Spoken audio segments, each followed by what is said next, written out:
These are very shocking developments. Today is Monday, March 16th, and the war between Iran and Israel has entered its 17th day, which means the end of the third week is approaching. The situation is extremely intense and very serious.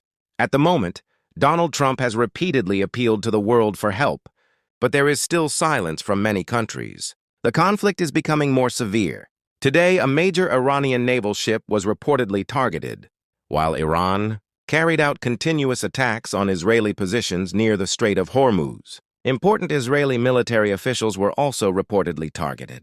There are also reports that some Iranian and European representatives secretly approached the American camp to hold negotiations with the United States. Iran's foreign minister revealed which countries are involved in these contacts. Meanwhile, the French president also made a phone call regarding the situation.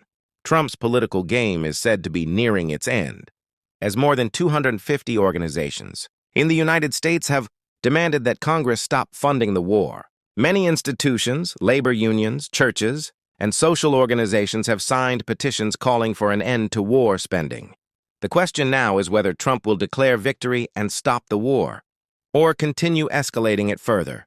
Iran, on the other hand, claims it is prepared to continue the conflict for months if necessary. Satellite images reportedly show heavy naval activity by the Iranian Navy.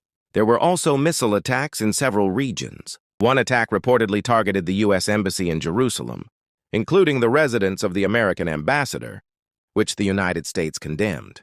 Another attack took place in Baghdad, where rockets struck near the American embassy in the heavily guarded capabilities between the United States and Iran highlights the massive difference in global military power.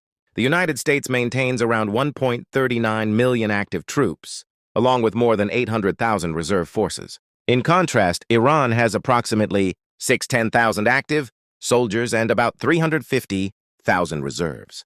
In terms of air power, the United States operates over 1,900 fighter jets, while Iran has around 300 fighter aircraft. On the ground, the United States fields roughly 6,500 tanks and over 45,000 armored vehicles, compared to Iran's 4,000 tanks and more than 3,500 armored vehicles. However, Iran has a strong advantage in ballistic missile capability, with over 3,000 missiles, while the United States has around 400 in this category. At sea, the United States dominates with about 490 naval ships, 70 submarines, and 11 aircraft carriers. Iran, meanwhile, operates roughly 100 naval ships and 19 submarines, with no aircraft carriers. Another major difference is nuclear capability. The United States possesses approximately 5,200 nuclear weapons, while Iran officially has none. This comparison shows that while the United States leads in overall military technology and global reach, Iran focuses heavily on missile systems and regional defense strategies.